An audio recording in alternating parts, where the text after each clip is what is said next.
अस्सलाम वालेकुम नाज़रीन कराम, मैं हूं फरहान शेख। आप देख रहे हैं मेरा ऑफिशियल यूट्यूब चैनल। नाज़रीन कराम, अफ़गानिस्तान में आज के रोज़ एक बड़ी ही अहम मुलाकात हुई है, जिस मुलाकात को लेकर अमेरिका की जो CIA है, अमेरिका के जो पेंटागन है और अमेरिका की जितनी भी खुफिया जो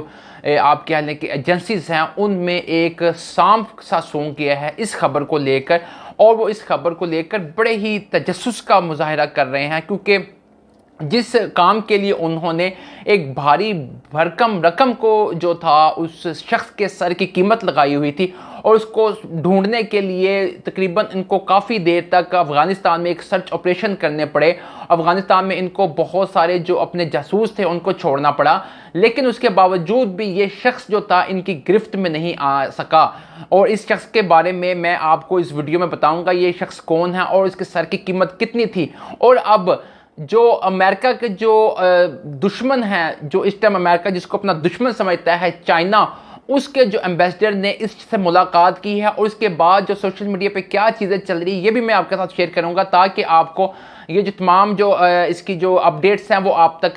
जो है मैं पहुंचाने में एक अहम किरदार अदा कर सकूं। तो नाज़रीन, यहाँ पर मेरी आपसे एक रिक्वेस्ट है कि अगर आपने मेरे चैनल को सब्सक्राइब नहीं किया तो इसको सब्सक्राइब कर ले और वीडियो को शेयर करना ना भूलिए, ताकि जो ये मुस्नद खबरें हैं और ये मालूमात हैं ये आपके दोस्तों तक भी बआसानी पहुँच सकें। तो नाज़रीन कराम,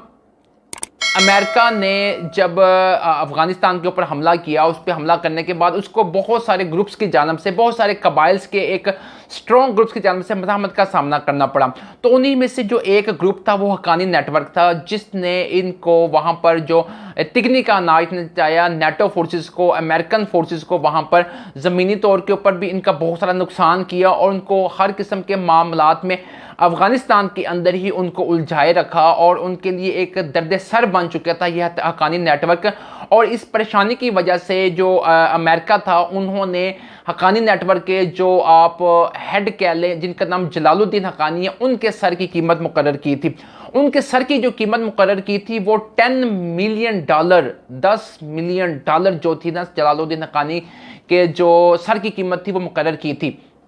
तो इसकी जो, लेकिन उसके बावजूद भी इनकी कोई भी जो अमेरिकन थे या जो उनके नेटो इत्तेहादी थे, वो जलालुद्दीन हक्कानी को वहाँ पर गिरफ्तार करने में या उनकी खोज लगाने में कामयाब नहीं हो सके थे। और ये इससे भी इंटरेस्टिंग बात जो मैं आपके साथ शेयर करने लगा हूँ कि किसी ने भी अभी तक उनका जो चेहरा था वो नहीं देखा था। अभी मैं आपके साथ जो वीडियो शेयर कर रहा हूँ, जो थोड़ी तस्वीर शेयर कर रहा हूँ, वो आप देख सकते हैं कि बस उसमें एक अक्स स्केच जो बनाया हुआ उन्होंने दिया हुआ, जो उनकी CIA है उन्होंने दिया कि इस तरह की उसकी रिजेंबल्स जो है, तकरीबन उनके एक साइड पोज दिखाया जा रहा है। तो लेकिन इसके बावजूद भी उनको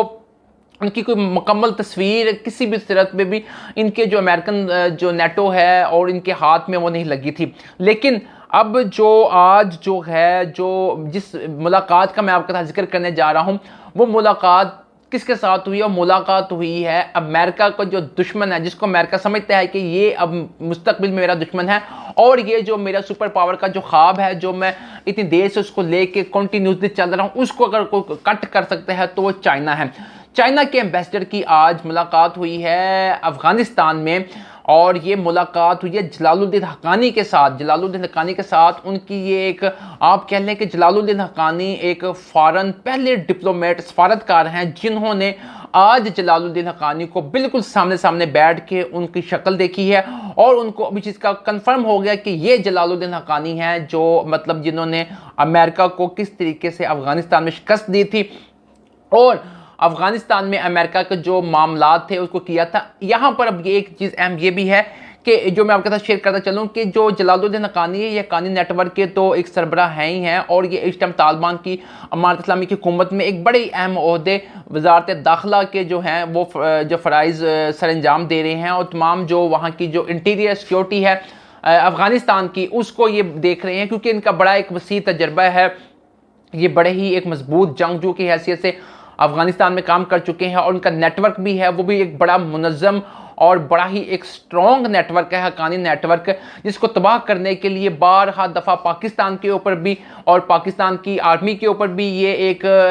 दबाव डाला गया कि हक्कानी नेटवर्क को जो सरबराह शायद पाकिस्तान में है, इसको हमारे हवाले किया जाए। लेकिन पाकिस्तान के दफ्तर ख़ारजा, पाकिस्तान की आर्मी, पाकिस्तान के जो हुकूमत है उसकी जानब से बार ऐलान किया गया कि हमारे पास हक्कानी नेटवर्क का कोई भी ऐसा मुनज़्ज़म शख्स या जो उनकी जो तंजीम साजी वो पाकिस्तान की सरजमीन से नहीं हो रही, पाकिस्तान ना कभी अपनी सरजमीन किसी के खिलाफ इस्तेमाल होने की इजाज़त देगा और ना देता है। ये पाकिस्तान भी नेटवर्क उस वाले में बिल्कुल उसने तरदीद की पाकिस्तान ने। तो अब उसको लेकर जो है ये अब जैसी हुकूमत बनी तो ये सिराजुद्दीन हक्कानी बिल्कुल फ्रंट फुट पे आ गए, उन्होंने तालिबान की हुकूमत में शमूलियत अख्तियार की और उसके बाद से वो वज़ीर दाखिला की ओहदे पर सर अंजाम दे रहे हैं। ये अब देखिए कुदरत का करिश्मा देखिए कि अफगानिस्तान में किस तरीके से जो पावर की तब्दीली होती जा रही है और तालिबान की हुकूमत आने के बाद से लेकर अब रोज़ ब रोज़ उनके जो मामलात हैं और उनकी जो हुकूमत की जो तरीक़ाकार है और वो उनकी मुलाकातें हैं एम्बेसडर के साथ, अब वो एक इंटरनेशनल तौर के ऊपर वो खुल के सामने आ रहे हैं। इंटरनेशनल तौर पर तालिबान की मुलाकात हो रही हैं और वो उनके जो वज़ीर ख़ारजा मुख्तलिफ मुल्कों के दौरे करते हुए नज़र आते हैं और जो उनकी जो ज़बीउल्लाह मुजाहिद हैं वो भी जो फॉरेन जो TV चैनल्स हैं उनको इंटरव्यू देते हुए नज़र आ रहे हैं और अपने मुल्क के बारे में अमदाद की अपील करते हैं। मुल्ला अब्दुल गनी के जानिब से भी हाल ये एक कुछ दिन रोज़ पहले एक उन्होंने एक अपील की थी कि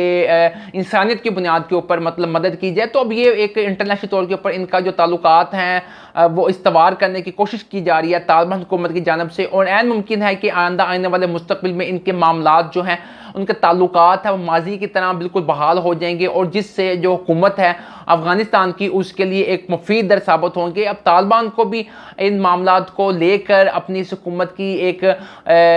जो एक डगर है उसको बाकायदा ट्रेन के पटरी के ऊपर डालने की ज़रूरत है। अब उसको धक्का लगा दे ताकि ये अब एक स्मूथ लेवल पर चलती रहें और उनके जो उनके अफगानिस्तान के जो लोग हैं उनके मसाइल को हल करने के लिए तालिबान की हुकूमत हमारे इस्लाम की हुकूमत को अब अहम किरदार अदा करना चाहिए। तो नाज़रीन ये थी अब तक की अपडेट और अगर वीडियो अच्छी लगी तो उसको सब्सक्राइब कर ले। आखिर में मेरी आपसे फिर एक वही दरख्वास्त है कि चैनल को सब्सक्राइब करना ना भूलिए ताकि हर नई आने वाली वीडियो आप तक आसानी पहुंच सके। बहुत शुक्रिया।